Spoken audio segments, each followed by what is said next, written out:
Assalamualaikum warahmatullahi wabarakatuh. Perkenalkan, nama saya Dil Al-Fatihah, NIM 122051838. Di sini saya akan menyampaikan mengenai materi yang pertama tentang teknik analisis data kualitatif. Sebelum itu, kita harus mengetahui dulu tentang pengertian analisis data. Analisis data adalah upaya mencari dan menata data secara sistematis dari hasil observasi, wawancara, dan lainnya untuk meningkatkan pemahaman peneliti terhadap kasus yang diteliti, dan kemudian disajikan dalam bentuk temuan bagi orang lain. Tujuan dilakukan analisis data kualitatif adalah untuk mencari makna di balik data dari pengakuan subjek penelitinya, dan kemudian data yang didapat dari objek penelitian itu memiliki kaitan yang belum jelas. Oleh karena itu perlu dilakukan analisis data untuk melihat keterkaitannya. Analisis data kualitatif itu kita mulai dari sebelum memasuki lapangan, kemudian saat di lapangan, dan setelah di lapangan. Analisis data kualitatif saat sebelum di lapangan itu kita mempersiapkan dulu tentang studi pendahuluan, kemudian mempersiapkan data sekunder untuk mendukung hasil penelitian, dan dimaksudkan untuk mempersiapkan hal-hal tersebut sebagai upaya untuk membuat fokus penelitian. Nah, analisis yang kedua adalah analisis selama dan setelah di lapangan. Pada analisis ini, saat kita mau mencari seorang informan pada penelitian, kita harus memantapkan jawaban dulu atau menganalisis jawaban dari informan secara langsung. Kira-kira jawabannya itu sudah pas atau belum dengan pertanyaan yang kita lontarkan kepada informan. Setelah itu baru, kalau memang pertanyaan sudah pas dan jawabannya juga sudah pas, kita lanjut ke pertanyaan selanjutnya sampai data yang kita peroleh itu kredibel. Setelah data yang kita peroleh itu semuanya sudah selesai, maka dilanjutkan untuk pengolahan data. Setelah kita mengetahui tentang analisis data, kemudian yang kedua ini kita akan membahas tentang proses analisisnya. Proses analisis data secara kualitatif itu meliputi 4 sifat. Sifat yang pertama adalah analisis induktif. Analisis induktif ini tidak menekankan kepada mencari kebenaran suatu hipotesis, melainkan untuk mengumpulkan data dari proses yang ada di lapangan, kemudian data-data yang terpisah, bukti-bukti yang terpisah itu dicari keterkaitannya. Kemudian yang kedua ada analisis yang dilakukan di lapangan bersama dengan pengumpulan data. Nah, analisis ini dimulai dari kita membuat refleksi penelitian yang berupa kerangka berpikir, kemudian gagasan terhadap data yang kita teliti. Kemudian setelah melakukan refleksi penelitian ini, kita akan melanjutkan ke proses pemantapan data. Nah, sifat selanjutnya adalah proses interaktif. Proses interaktif ini dilakukan atau ditinjau dari data yang kita peroleh dengan data lain. Jadi ditinjau secara berkelanjutan. Kemudian proses ini dilakukan dengan antar komponen dalam bentuk siklus. Nah, komponen yang bergerak di sini adalah sajian data, reduksi data, kemudian yang terakhir itu ada verifikasi data. Kemudian sifat yang terakhir adalah proses siklus. Proses siklus ini dengan setiap simpulan yang kita tarik itu dimantapkan dengan proses pengumpulan data yang berkelanjutan. Nah, pada tahap verifikasi itu dicek kembali, penelusuran kembali data-data yang kita peroleh. Apabila data dirasa kurang cukup untuk menarik kesimpulan, maka kita akan melakukan triangulasi data sebagai upaya untuk melakukan simpulan akhir. Sekian dari materi yang saya sampaikan. Materi selanjutnya akan disampaikan oleh teman saya. Terima kasih. Baik, di sini saya Nur Fauziah akan melanjutkan dari pemateri yang sebelumnya. Nah, di sini saya akan membahas tentang model analisis. Ada 2 macam model analisis. Yang pertama, analisis interaktif dari Mayes dan Huberman. Nah, analisis data model interaktif ini memiliki 3 komponen, yaitu yang pertama reduksi data, yang kedua yaitu sajian data, dan yang ketiga adalah penarikan kesimpulan atau verifikasi. Nah, dalam model analisis interaktif, analisis sudah dilakukan ketika proses pengumpulan data berlangsung di lapangan dan analisis data dilakukan dalam bentuk siklus. Kemudian, analisis interaktif dilakukan dalam proses siklus dengan mengkomparasikan semua data yang diperoleh dengan data lain secara berkelanjutan. Nah, yang selanjutnya, yang kedua yaitu analisis etnografis dari Spradley. Analisis ini pada prinsipnya tidak berbeda jauh dengan analisis dalam penelitian kualitatif sebelumnya.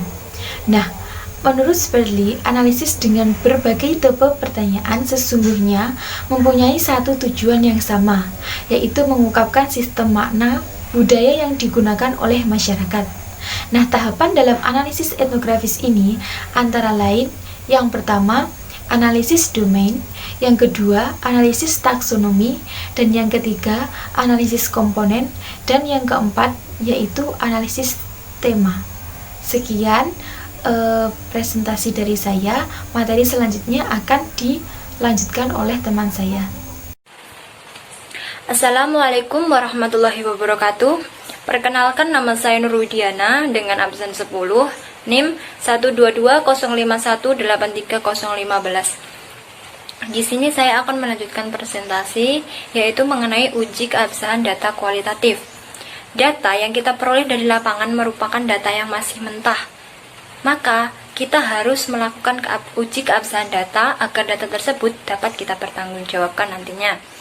Hal penting dalam proses penelitian yaitu validitas dan reliabilitas data. Dalam penelitian kualitatif, yang diteliti itu lebih ke datanya. Nah, validitas dan reliabilitas data dalam penelitian kualitatif disebut pemeriksaan keabsahan data. Nah, dalam pemeriksaan keabsahan data ada beberapa kriteria. Yang pertama yaitu kepercayaan. Kepercayaan merupakan istilah validitas untuk menjelaskan hasil penelitian yang kita lakukan itu benar-benar menggambarkan objek nyata. Kemudian teknik untuk menguji tersebut ada beberapa juga. Yang pertama yaitu perpanjang keikutsertaan. Maksudnya di sini peneliti harus yakin jika suatu data yang dia teliti itu belum meyakinkan, maka dia harus melakukan sebuah perpanjangan waktu di lapangan dalam meneliti penelitian tersebut dan terus mengumpulkan data yang diperlukan sembari meneliti dan juga menguji ulang, mengkaji data yang sudah dia dapatkan tadi. Yang kedua yaitu meningkatkan ketekunan pengamatan. Ketekunan pengamatan merupakan cara untuk mendapatkan data yang sahih, yaitu dengan menentukan ciri-ciri sesuai dengan situasi yang relevan dan persoalan yang sesuai dalam penelitian tersebut. Nah, yang ketiga yaitu triangulasi. Triangulasi adalah teknik dengan memanfaatkan sesuatu yang lain dari data tersebut yang digunakan untuk pengecekan atau sebagai pembanding data tersebut. Yang keempat yaitu pengecekan sejawat atau cek teman sekelompok. Maksudnya yaitu kredibilitas data yang sudah dikumpulkan tadi kemudian dianalisis untuk dikategorikan dan ketetapan kesimpulan dapat diuji dengan anggota kelompok yang lain. Yang kelima yaitu analisis kasus negatif. Kredibilitas data dapat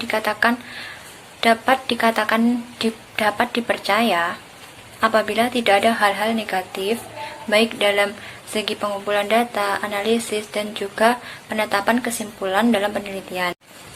Yang terakhir yaitu menggunakan bahan referensi yang tepat.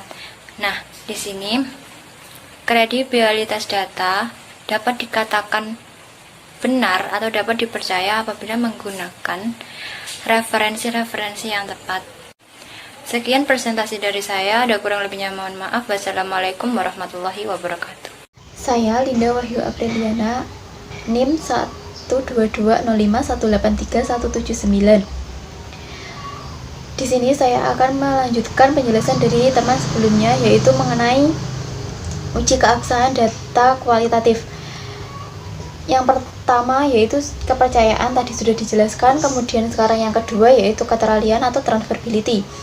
Nah, pada konsep keteralian atau transferabilitas ini berarti bahwa hasil penelitian dapat diterapkan atau digunakan dalam situasi lain yang memiliki karakteristik dan konteks yang relatif sama. Nah, untuk melakukan pengalihan atau keteralian transferability ini, peneliti harus melakukan penelitian kecil, kemudian mencari dan mengumpulkan kejadian empiris tentang kesamaan konteks. Kemudian peneliti juga harus bertanggung jawab untuk menyediakan data deskriptif dan membuat keputusan tentang pengalihan tersebut. Nah, transferability ini berkenaan dengan pertanyaan sampai mana hasil penelitian dapat diterapkan atau digunakan dalam situasi lain. Untuk mendapatkan derajat transferabilitas yang tinggi sangat bergantung pada kemampuan peneliti itu sendiri dalam mengembangkan makna-makna esensi atau analisis kritis dalam pembahasan agar dalam pembahasan itu penjelasannya jelas, sistematis, dan dapat dipercaya, sehingga pembaca dalam mempelajari hal tersebut memiliki gambaran yang jelas dan mudah mengerti dari pembahasan tersebut.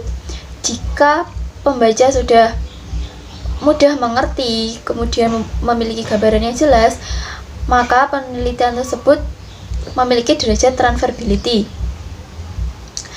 Kemudian yang ketiga yaitu kebergantungan. Kebergantungan ini disebut juga dengan reliabilitas, tetapi pada konsep kebergantungan ini lebih luas daripada reliabilitas karena tinjauan dari kebergantungan ini diperhitungkan dari apa yang ada di reliabilitas itu sendiri, kemudian ditambah dengan faktor-faktor lain yang terkait.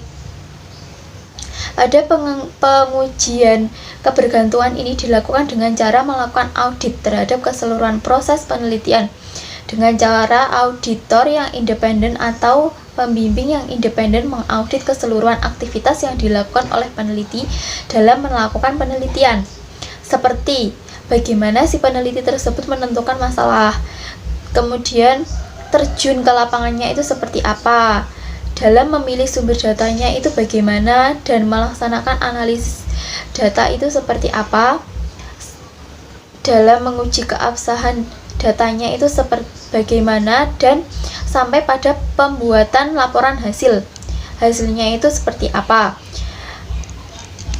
Kalau proses penelitian itu tidak dilakukan tetapi memiliki datanya, maka penelitian itu tidak reliable. Jadi penelitian yang reliable itu harus dapat menunjukkan jejak-jejak aktivitas lapangannya seperti apa. Jika tidak dapat menunjukkan jejaknya, maka penelitian tersebut diragukan. Kemudian yang keempat itu kepastian, conformability. Menguji konformabilitas berarti menguji hasil penelitian yang berkaitan dengan proses yang dilakukan. Penelitian itu bisa dikatakan memenuhi standar konformabilitas apabila hasil penelitian itu merupakan fungsi dari proses penelitian yang dilakukan. Maka penelitian tersebut telah memenuhi standar conformability. Dalam penelitian, jangan sampai prosesnya itu tidak ada tetapi dapat menampilkan hasil. Itu dapat diragukan penelitiannya. Kemudian dalam meningkatkan keabsahan hasil itu ada kredibilitas atau validitas internal. Yang pertama yaitu meningkatkan kualitas keterlibatan peneliti dalam kegiatan di lapangan. Jadi di sini aktivitas peneliti dan kualitas peneliti dalam keterlibatan lapangan itu menentukan keabsahan hasil juga. Jadi peneliti harus aktif dan dalam melakukan penelitian di lapangan serta melakukan pengamatan itu terus-menerus. Yang kedua yaitu triangulasi, baik dari metode, sumber untuk pengecekan kebenaran data dan membandingkan dengan data yang diperoleh dari sumber lain. Dilakukan mempertajam tingkatan kita terhadap hubungan sejumlah data. Kemudian yang ketiga yaitu pelibatan teman sejawat untuk berdiskusi, memberikan masukan dan kritik dalam proses penelitian. Jadi pada penelitian itu juga memerlukan teman. Dengan adanya teman itu bisa saling mengingatkan, bisa sharing kesulitan, terus cara mengatasi masalah seperti apa dan lain sebagainya. Kemudian yang keempat yaitu menggunakan bahan referensi untuk meningkatkan nilai kepercayaan.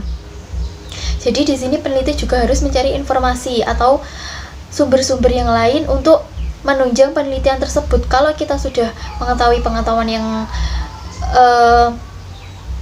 mumpuni, itu kita bisa melakukan penelitian dengan baik karena kita memiliki arah atau patokan. Yang selanjutnya adalah yang kelima, yang terakhir itu member check, yaitu pengecekan terhadap hasil-hasil yang diperoleh. Untuk mengetahui kesalahan, mungkin ada kesalahan atau kekeliruan yang terlewat, maka dilakukan member check ini untuk dilakukan perbaikan lagi. Terima kasih. Selanjutnya, di sini saya akan menjelaskan tentang tahap-tahap penelitian kualitatif. Tahap-tahap penelitian kualitatif itu ada 3. Yang pertama, perencanaan, dan yang kedua, pelaksanaan, dan yang terakhir, yang ketiga, pelaporan. Dalam penelitian kualitatif ini tidak menggunakan statistik, melainkan melalui pengumpulan data, analisis, kemudian diinterpretasikan. Nah, yang pertama, tahap perencanaan. Pada tahap perencanaan ini, menguraikan isu-isu yang berkaitan dengan topik yang diangkat, membangun penjelasan untuk meneliti topik, kemudian mengemukakan penjelasan atau tentang pentingnya topik yang diangkat tersebut. Tahap awal dalam perencanaan ini yaitu membuat proposal. Proposal yang baik mencangkup beberapa hal. Yang pertama, mencangkup semua kegiatan. Maksud dari mencangkup semua kegiatan di sini, kegiatan penelitian yang akan dilakukan ini ditulis atau diketik dalam proposal tersebut secara sistematis dan logis, secara rinci semua kegiatannya dari awal sampai akhir itu tertera pada proposal. Nah, yang kedua, membatasi hal-hal yang tidak diperlukan. Maksud dari membatasi di sini, jika judul permasalahan dalam proposal ini terlalu luas, maka perlu adanya pembatas masalah, di mana pembatasan masalah ini dapat dituliskan pada subbab rumusan masalah. Yang terakhir, memperkirakan hasil yang akan dicapai pada hipotesis atau hipotesa. Nah, itu tadi proposal yang baik. Proposal yang baik itu mencangkup semua yang telah saya jelaskan tadi. Nah, sikap mental yang harus dimiliki pada tahap penelitian perencanaan. Pada tahap perencanaan ini yaitu aktif, kritis, dan skeptis. Nah, kalau skeptis ini maksudnya, skeptis ini sikap yang harus dimiliki oleh seseorang yang akan melakukan penelitian. Karena sikap skeptis ini sikap selalu bertanya, rasa ingin tahunya tinggi, dan demi untuk tercapainya penelitian yang baik. Terus sikap keraguan-raguan dan melakukan review secara kritis. Nah, yang kedua yaitu pada tahap pelaksanaan. Nah, pada tahap ini yaitu tahap yang paling kompleks. Nah, pada tahap pelaksanaan ini ada beberapa tahap, yaitu tahap pengumpulan data, di mana langkah yang amat penting dalam metode ilmiah atau penelitian. Karena pada umumnya data yang dikumpulkan ini digunakan untuk menguji hipotesis yang dirumuskan. Cara atau teknik yang dapat digunakan untuk mengumpulkan data kualitatif ini ada beberapa macam. Nah, masing-masing mempunyai karakteristik yang berbeda-beda, mempunyai kekurangan dan kelebihan masing-masing. Oleh sebab itu, sebagai peneliti harus mempertimbangkan hal-hal tersebut. Peneliti harus pandai-pandai memilah dan memilih cara atau teknik yang digunakan. Nah, teknik atau cara tersebut, cara pengumpulan data ada 4. Yang pertama wawancara, yang kedua pengamatan lapangan, dan yang ketiga dokumentasi, dan yang keempat triangulasi. Nah, pada kalau wawancara ini bertanya secara langsung kepada narasumber. Pengamatan langsung, kita mengamati suatu objek yang akan kita teliti, kita melakukan observasi. Dokumentasi, kita melakukan pemotretan. Nah, kalau triangulasi ini pengumpulan data yang menggunakan berbagai macam atau bisa mix atau campur, bisa menggunakan wawancara, pengamatan lapangan atau dokumentasi, bisa bukan hanya satu, campur, itu namanya teknik triangulasi, metode pengumpulan data triangulasi. Nah, data yang terkumpul pada teknik triangulasi ini, data yang terkumpul dari berbagai macam sumber dibandingkan dari persamaan sampai perbedaannya dibandingkan. Kemudian ditarik benang merahnya dan dirumuskan makna yang terkandung. Ya.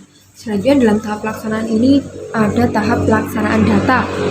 Setelah mengumpulkan data, yaitu menganalisis data.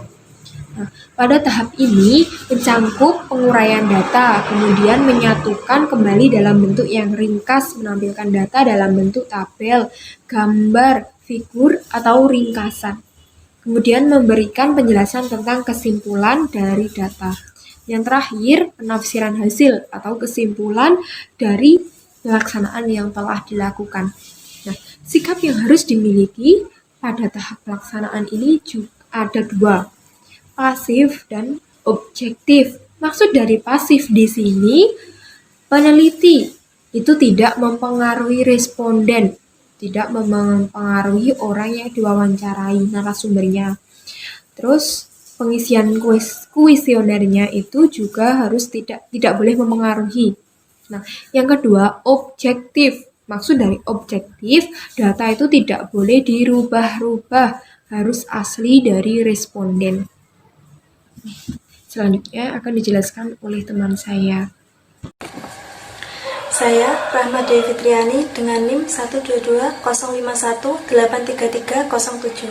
Di sini saya akan melanjutkan materi yang telah disampaikan oleh rekan saya sebelumnya tentang tahap-tahap penelitian kualitatif. Nah, jadi tahap-tahap penelitian kualitatif yang ketiga adalah pelaporan penelitian kualitatif.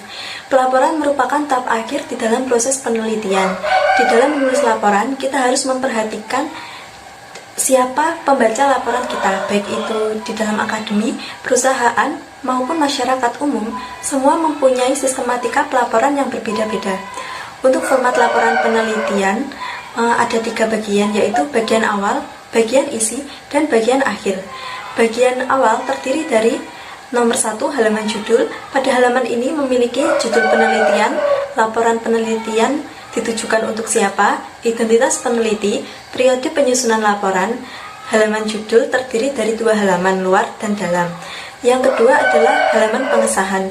Hal-hal yang harus ditulis pada halaman pengesahan adalah judul peneliti, sumber dana peneliti, identitas peneliti, identitas penulis, dosen pembimbing peneliti, dan pernyataan pengesahan Dewan Pimpinan Instansi.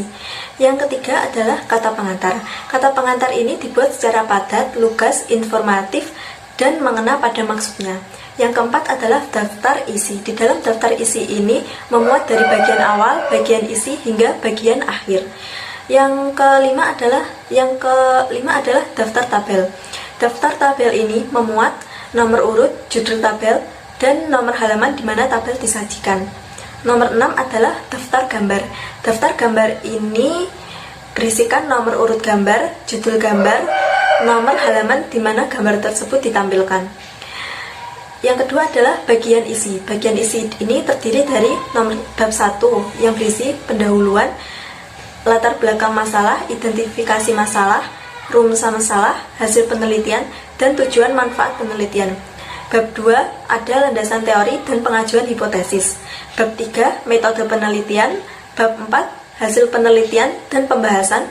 Bab 5 pengembangan strategi. Bab 6 kesimpulan dan saran. Yang terakhir adalah bagian akhir yang terdiri dari ke-1 daftar pustaka, kedua daftar informan yang diwawancarai, ketiga lampiran, keempat peta, diagram, dan data lain yang mendukung hasil penelitian.